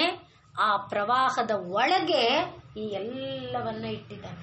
ಆದ್ರಿಂದ ವಸ್ತುಗಳನ್ನ ಅಮೃತಮಯವಾಗಿ ಮಾಡಿಕೊಳ್ಳೋದು ಯಾರ ಕೈಯಲ್ಲಿದೆ? ನಮ್ಮ ಕೈಯಲ್ಲೇ ಇದೆ. ವಸ್ತುಗಳಲ್ಲಿ ಅಮೃತ ಇದೆ. ಆ ಅಮೃತವನ್ನ ನೋಡುವುದಕ್ಕೆ ನಮಗೆ ಕಣ್ಣು ಬೇಕು. ಅಮೃತವನ್ನ ಆಸ್ವಾದಿಸುವುದಕ್ಕೆ ನಮಗೆ ನಾಲಿಗೆ ಬೇಕು. ಎಂಥ ನಾಲಿಗೆ ಬೇಕು? ಈಗ ನಾವು ಹೇಳಿದ್ವಲ್ಲ, ಇದು ಪರವಸ್ತುವಿಗೆ ಸೇರಿದ್ದು ಎಂಬ ಭಾವದೊಡಗೂಡಿದ ಕಣ್ಣು, ಕಿವಿ, ಮೂಗು, ಬಾಯಿಗಳಿದ್ರೆ ಆಗ ಅದೇನಾಗುತ್ತೆ? ನಮ್ಮನ್ನ ಆ ಪ್ರಭಾಪೂರದೊಳಗೇ ಸಾಗುವಂತೆ ಮಾಡುತ್ತೆ. ಇಲ್ಲ ಅಂದ್ರೆ ಕುರಂಗ ತರಂಗ, ಕುರಂಗ ತುರಂಗ ಮಾತಂಗ ಪತಂಗಗಳಂತೆ ನಾವು ಕೂಡ ಅದರ ಒಳಗೆ ಬಿದ್ದು ತೊಳಲಾಡುವಂತೆ ಆಗುತ್ತೆ. ಅದರಿಂದ ನಿಜಾರುಣ ಪ್ರಭಾಪೂರ ಮಜ್ಜತ್ ಬ್ರಹ್ಮಾಂಡ ಮಂಡಲ. ಅದನ್ನೇ ಸೌಂದರ್ಯ ಲಹರಿಯಲ್ಲಿ ಕೂಡ ಹೇಳ್ತಾರೆ. ತನುಚ್ಛಾಯಾಭಿ ತರುಣ ತರುಣಿ ಅಂದ್ರೆ ನಿನ್ನ ಒಂದು ಕಾಂತಿ, ನಿನ್ನ ಒಂದು ಬೆಳಕು ಹೇಗಿದೆ ಅಂದ್ರೆ ತರುಣ ತರಣಿ. ತರಣಿ ಅಂದ್ರೆ ಸೂರ್ಯ. ಆ ಮಧ್ಯಾಹ್ನದ ಸೂರ್ಯನ ಒಂದು ಪ್ರಕರ್ಷವಾದ ಬೆಳಕು ಹೇಗಿದೆಯೋ ಅಂಥ ಒಂದು ಬೆಳಕು ಅಂತೆ ನಿನ್ನ ಬೆಳಕಮ್ಮ. ಆ ಬೆಳಕಿನಿಂದ ನೀನು ಎಲ್ಲವನ್ನ ವ್ಯಾಪಿಸಿಕೊಂಡಿದೀಯ. ಎಲ್ಲಿಯವರೆಗೆ? ದಿವಂ ಸರ್ವಾ ಮುರ್ವೀಂ. ಈಗ ನಾ ಹೇಳಿದ್ನಲ್ಲ, ಭೂಮಿಯನ್ನ ಮತ್ತೆ ದ್ಯುಲೋಕವನ್ನ ಎಲ್ಲವನ್ನ ನೀನು ವ್ಯಾಪಿಸಿಕೊಂಡಿದ್ದೀಯೆ ಎಂಬುದಾಗಿ ಸೌಂದರ್ಯ ಲಹರಿಯಲ್ಲಿ ಕೂಡ ಶಂಕರರು ಹೇಳುತ್ತಾರೆ. ಅದೇ ಮಾತನ್ನ ಇಲ್ಲಿ ನಾವು ನಿಜಾರುಣ ಪ್ರಭಾಪೂರ ಮಜ್ಜತ್ ಬ್ರಹ್ಮಾಂಡ ಮಂಡಲ. ಅಲ್ಲೇ ಇದನ್ನ ನಾವು ಇಷ್ಟನ್ನ ನಾವು ಇಟ್ಕೊಂಡು ಈ ರೀತಿಯಲ್ಲಿ ಭಾವಿಸಿಕೊಂಡರೆ, ಈಗ ನಾವು ಏನೇನು ಒಳಗೊಂಡಿದೆ ಅಂದ್ವಿ? 4 ತೋಳುಗಳೊಳಗೆ ಸಮಸ್ತ ವಿಶ್ವಾಂಡ ಬ್ರಹ್ಮಾಂಡಗಳು ಸೇರಿದೆ ಅಂತ ಹೇಳಿದ್ವಿ. ಸಮಸ್ತ ವಿಶ್ವಾಂಡ ಬ್ರಹ್ಮಾಂಡಗಳು ಸೇರಿದೆ ಅಂದಮೇಲೆ ಈ 4 ಸರಿಯಾಗಿ ಪರಿಭಾವಿಸಿಕೊಂಡು ಬಿಟ್ಟರೆ ಸಾಕು, ಎಲ್ಲ ನಮ್ಮ ವಶ ಆಗುತ್ತೆ. ಯಾವುದು ನಮ್ಮ ಕೈ ಜಾರಿ ಹೋಗೋದಕ್ಕೆ ಸಾಧ್ಯ ಇಲ್ಲ. ಎಲ್ಲ ನಮ್ಮ ಅಧೀನ ಆಗತ್ತೆ. ನಮ್ಮ ಅಂದ್ರೆ ಯಾವುದು? ಆ ಪರತತ್ವ. ನಾವು ಪರತತ್ವದ ಅಧೀನ, ಈ ಎಲ್ಲವೂ ಪರತತ್ವದ ಅಧೀನ. ಅಂದ್ರೆ ಯಾವುದಾದರೂ ಈ ವಿಶ್ವದಲ್ಲಿರುವ ಎಲ್ಲವನ್ನ ನಾವು ನಮ್ಮ ಅಧೀನ ಮಾಡಿಕೊಳ್ಬೇಕಾದ್ರೆ ನಮಗಿರುವಂಥ ಒಂದು ಸಿದ್ಧಿ, ಆ ಸಿದ್ಧಿ ಈ ನಿಜಾರುಣ ಪ್ರಭಾಪೂರ ಅನ್ನೋದನ್ನ ಭಾವಿಸ್ಕೊಂಡ್ರೆ ಸಮಸ್ತ ಸಿದ್ಧಿ ನಮ್ಮದಾಗತ್ತೆ. ಇಡೀ ವಿಶ್ವಾಂಡ ಬ್ರಹ್ಮಾಂಡ ನಾನು ಹೇಳಿದಂತೆ ಕುಣಿಯುತ್ತೆ. ಹಾಗೆ ಕುಣಿಸೋದಕ್ಕೆ ನನಗೆ ಆಗುತ್ತೆ. ಅಂಥ ಒಂದು ಶಕ್ತಿಯನ್ನ, ಈ ಒಂದು ನಾಮವನ್ನ ಸರಿಯಾದ ರೀತಿಯಲ್ಲಿ ಉಪಾಸನೆ ಮಾಡಿದರೆ ಪಡ್ಕೊಳ್ಳಬಹುದು ಎಂಬುದಾಗಿ ಕೂಡ ಇದಕ್ಕೆ ತಂತ್ರ ರೀತಿಯ ಸಾಧನೆಗಳನ್ನು ಹೇಳ್ತಾರೆ. ಲಲಿತೆಗೆ ನಾವು ಅದನ್ನು ತಗೊಂಡಿಲ್ಲ, ಬರೀ ಮಾಮೂಲಿ ಅರ್ಥವನ್ನ ತಗೊಂಡಿದ್ದೇವೆ. ಆ ರೀತಿ ಸಾಧನೆ ಮಾಡೋದಕ್ಕೆ ಹೊರಟ್ರೆ ಈ ರೀತಿ ಇಡೀ ವಿಶ್ವವನ್ನ ನಮ್ಮ ಬೆರಳಿನ ತುದಿಯಲ್ಲಿ ಕುಣಿಸ ಸಾಧ್ಯತೆ ಕೂಡ ಪಡ್ಕೊಳ್ಬಹುದು ಅನ್ನೋದನ್ನ ಹೇಳ್ತಾರೆ. ಆ ರೀತಿಯ ಮಾತನ್ನೇ ತನುಚ್ಛಾಯಾಭಿಹಿ ಅನ್ನುವ ಸೌಂದರ್ಯ ಲಹರಿಯ ಮಾತಿನಲ್ಲಿ ಕೂಡ ಅದನ್ನೇ ಹೇಳ್ತಾರೆ. ಅಲ್ಲೂ ಕೂಡ ಸರ್ವವನ್ನು ವಶ್ಯ ಮಾಡಿಕೊಳ್ಳಬಹುದು ಎಂಬುದಾಗಿ. ಆ ರೀತಿ ತಾಯಿಯ ಒಂದು ಸ್ವಭಾವವನ್ನ ನಾವು ಮನಸ್ಸಿನಲ್ಲಿ ಭಾವಿಸಿಕೊಂಡು ಈಗ ಆ ತಾಯಿ ಕೂದಲಿಗೆ ಬರ್ತಾ ಇದ್ದೇವೆ. ಮೊದಲು ಬರಬೇಕಾಗಿದ್ದೇ ಅಲ್ಲಾಗಿತ್ತು, ಆದರೆ ಈಗ ಚಂಪಕ, ಅಶೋಕ, ಪುನ್ನಾಗ, ಸೌಗಂಧಿಕ, ಲಸತ್, ಕಚ. ಕಚ ಅಂದ್ರೆ ತಾಯಿಯ ಕೂದಲು. ಆ ಕೂದಲು ಏನಾಗಿದೆ? ಸೌಗಂಧಿಕ, ಸುಗಂಧಪೂರ್ಣವಾಗಿದೆ. ಯಾವುದರ ಸುಗಂಧದಿಂದ ಕೂಡಿದೆ? ಚಂಪಕ, ಅಶೋಕ, ಪುನ್ನಾಗ ಮೊದಲಾದ ಅಂತ ಅರ್ಥ. ಅಲ್ಲಿ ಮೊದಲಾದ ಅಂತ ಹೇಳಿಲ್ಲ, ಹೇಳಿರೋ 3 ಹೂವಿಂದ ಮಾತ್ರ ಗಮಗಮ ಅಂತಿದೆ. ದೇವರಿಗೆ ಸಂಪಿಗೆ ಹೂವೇ ಇಡಬೇಕಂತೆ ಅಂತ ಆಕಾಶ ಭೂಮಿ ಒಂದು ಮಾಡಿಕೊಂಡು ಸಂಪಿಗೆನೇ ಹುಡುಕೊಂಡು ತಂದು ದೇವರಿಗೆ ಇಟ್ಟು ಪೂಜೆ ಮಾಡಬೇಕು ಅಂತ ಅರ್ಥ ಅಲ್ಲ. ಹಾಗೆ ಪುನ್ನಾಗ ಇದನ್ನ ಎಲ್ಲ ಕಾಲದಲ್ಲಿ ಎಲ್ಲ ಸಿಕ್ಕಲ್ಲ, ಮತ್ತೆ ಎಲ್ಲ ದೇಶಗಳಲ್ಲೂ ಪುನ್ನಾಗ ಸಿಕ್ಕಲ್ಲ. ಅಂತ ಹೂವುಗಳನ್ನ ಹುಡುಕೊಂಡು ಆಕಾಶ ಭೂಮಿ ಒಂದು ಮಾಡಿ, ಇಲ್ಲ ರೀ ನಾನು ಲಲಿತಾ ಸಹಸ್ರನಾಮ ಪೂಜೆ ಮಾಡ್ತಾ ಇದ್ದೀನಿ, ಇದೇ ಹೂವೇ ಇಡ್ಬೇಕಂತೆ ಅಂತ ಒದ್ದಾಡ್ಕೊಳ್ಬೇಕು ಅನ್ನುವ ಅರ್ಥ ಅಲ್ಲ. ಇಲ್ಲಿ ಹೇಳ್ತಾ ಇರೋದು ಮೊದಲಾದ ಅಂತ.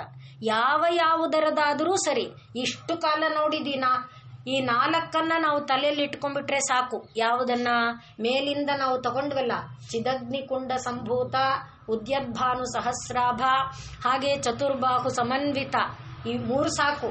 ಆ ಚತುರ್ಬಾಹುವಿನಲ್ಲಿ ಇದು 4 ನೋಡಿದ್ವಲ್ಲ, ರಾಗಸ್ವರೂಪ ಪಾಷಾಢ್ಯ, ಕ್ರೋಧಾಕಾರಾಂಕುಶೋಜ್ವಲ, ಮನೋರೂಪೇಕ್ಷು ಕೋದಂಡ, ಪಂಚತನ್ಮಾತ್ರ ಸಾಯಕ. ಇದಿಷ್ಟೇ ನಿಜಾರುಣ ಪ್ರಭಾಪೂರದ ಒಳಗೆ ಸೇರ್ಕೊಳ್ಳುತ್ತೆ. ಅಲ್ಲಿಗೆ ಪರಿಪೂರ್ಣ ಆಗೋಯ್ತು. ಇನ್ನು ನಾವೇನೂ ನೋಡಬೇಕಾಗಿಲ್ಲ. ಆದರೆ ಮುಂದಿನದೆಲ್ಲ ವಿಸ್ತಾರದ ರೂಪ, ಒಂದೊಂದು ಹಂತದ ರೂಪ, ಎಲ್ಲವನ್ನ ನಾವು ಸಾಧನೆ ಮಾಡೋಕ್ಕಾಗತ್ತೆ ಆಗಲ್ಲ ಅನ್ನುವುದನ್ನು ತೋರಿಸೋದಷ್ಟೇ. ಅದರಿಂದ ಪರಿಪೂರ್ಣ ಸ್ವರೂಪವನ್ನ ಇಲ್ಲಿ ತೋರಿಸ್ಕೊಟ್ಟಾಗಿದೆ. ಅದರಲ್ಲಿ ನಮ್ಗೆ ಹೇಳಿರೋದೇನು? ಎಲ್ಲ ತಾಯಿಯದು ಅಂದಾಗ ಪ್ರತಿಯೊಂದು ಪುಷ್ಪದ ಸ್ವರೂಪನೂ ತಾಯಿಯದೇ. ಆ ಪ್ರತಿಯೊಂದು ಪುಷ್ಪದಿಂದ ಇದನ್ನ ನಾವು ಇದರಲ್ಲಿ ಭಾಗವತದಲ್ಲಿ ನೋಡ್ತೇವೆ. ಕೃಷ್ಣ ಹೋಗುವಾಗ ಹುಡುಗರ ಜೊತೆ ಕಾಡಿಗೆ ಹೋಗುವಾಗ ಸಿಕ್ಕಿದ ಹೂವೆಲ್ಲ ತರೆಯೋದು, ತಲೆಗಿಟ್ಕೊಳ್ಳೋದು. ಸಿಕ್ಕಿದ ಗರಿ ಪುಕ್ಕ, ಕಾಗೆ ಪುಕ್ಕನೋ ಅದು ಗುಬ್ಬಿ ಪುಕ್ಕನೋ ಗಿಣಿ ಪುಕ್ಕನೋ ಗೊತ್ತಿಲ್ಲ, ಕಂಡಿದ್ದೆಲ್ಲ ತಗೊಳ್ಳೋದು, ಸೇರಿಸ್ಕೊಳ್ಳೋದು, ಇಲ್ಲ ಎಲ್ಲ ಜೋಬೊಳಗೆ ಬುಟ್ಟಿ ಒಳಗೆ ಹಾಕೊಳ್ಳೋದು. ಇದನ್ನ ಭಾಗವತದಲ್ಲಿ ನೋಡ್ತೇವೆ ನಾವು. ಹಾಗೆ ಅಂದ್ರೆ ಅದರ ಮೂಲಕ ಅವನೇನ್ ತೋರಿಸ್ತಿದ್ದಾನೆ? ಎಲ್ಲ ನಾನೇ, ಎಲ್ಲ ನನ್ನದೇ ಅಂತ ತೋರಿಸ್ತಾ ಇದ್ದಾನೆ. ಅಯ್ಯೋ, ಕಾಗೆ ಪುಕ್ಕ ತಲೆಯಲ್ಲಿ ಇಟ್ಕೊಳ್ಳೋದ? ಗಿಣಿ ಪುಕ್ಕ ಏನೋ ಬಣ್ಣವಾಗಿರುತ್ತೆ, ಆದ್ರೆ ಅವನ ಅದರ ಕಾಕಪಕ್ಷ ಅಂತ ಬರುತ್ತೆ. ಕಾಕಪಕ್ಷ ಧರಹ ಅಂದ್ರೆ ಕಾಗೆ ಪುಕ್ಕನೂ ತಲೆ ಒಳಗೆ ಅವನು ಸಿಕ್ಕೊಂಡಿದ್ದಾನೆ. ಆದ್ರಿಂದ ಯಾವುದು ಪರಮಾತ್ಮನದಲ್ಲ, ಪರಮಾತ್ಮನ ಬೇಡ ಅಂತ ನಾವು ಬಿಸಾಕುವಂಥದ್ದಲ್ಲ. ಅದನ್ನ ಇಲ್ಲಿ ಆ ತಾಯಿಯ ನಾಮದಲ್ಲಿ ನಾವು ನೋಡ್ತಾ, ಚಂಪಕ ಅಶೋಕ ಪುನ್ನಾಗ ಸೌಗಂಧಿಕ ಲಸತ್ ಕಚ, ಈ ಪರಿಮಳಗಳಿಂದ ಕೂಡಿರುವಂಥ ಕೂದಲುಗಳನ್ನ ಹೊಂದಿದ್ದಾಳೆ ಅಂತ ನೋಡ್ತೇವೆ. ಇಲ್ಲಿಂದ ಮುಂದಕ್ಕೆ ತಾಯಿಯ ಸ್ವರೂಪದ ವರ್ಣನೆ ಬೇರೆಯಾಗುತ್ತೆ. ಇದಿಷ್ಟು ತಾತ್ವಿಕವಾದ ಭಾವವನ್ನ ನಿಮಗೆ ತುಂಬಾ ತಲೆ ಭಾರ ಮಾಡಿ ನೋಯಿಸಿದ್ರೆ ಮರ್ತ್ಕೊಂಡ್ರು ಪರವಾಗಿಲ್ಲ, ಅರ್ಥ ಮಾಡ್ಕೊಂಡಿದ್ರು ಪರವಾಗಿಲ್ಲ. ಮುಖ್ಯವಾಗಿ ಇಟ್ಕೊಳ್ಬೇಕಾದ್ದು ಇದೆಲ್ಲ ತಾಯಿಯದು. ಅಲ್ಲಿಂದ ಮುಂದಕ್ಕೆ ಇಷ್ಟು ಭಾರ ಆಗಲ್ಲ ಅಂತ ಅನ್ಕೊಂಡಿದ್ದೀನಿ. ಎಲ್ಲ ತಾಯಿಯ ತಂತ್ರಸ್ವರೂಪ, ಮಂತ್ರಸ್ವರೂಪ, ತಾಯಿ ದೇವತಾ ಕಾರ್ಯಕ್ಕಾಗಿ ತನ್ನ ಲೀಲಾವತಾರಗಳನ್ನ ನಾವು ನೋಡಿದ್ವು. ನಾಮಗಳಿಗಿರುವ ರೂಪಗಳನ್ನ, ನಾಮದಲ್ಲಿ ನಾಮ ಒಂದಿದೆ, ಲೀಲಾವತಾರಗಳೊಂದಿದೆ, ಮಹಿಮೆಯೊಂದಿದೆ ಇತ್ಯಾದಿ ನಾಮಕ್ಕಿರುವ ರೂಪಗಳನ್ನ ನೋಡಿದ್ವಲ್ಲ. ಅವುಗಳಲ್ಲಿ ಲೀಲಾವತಾರದ ರೂಪಗಳನ್ನು ಕೂಡ ಮುಂದಿನ ನಾಮಗಳಲ್ಲಿ ನಾವು ನೋಡ್ಕೊಳ್ಬಹುದು. ಇದನ್ನ ನಾವು ನಾಳೆ ನೋಡೋಣ.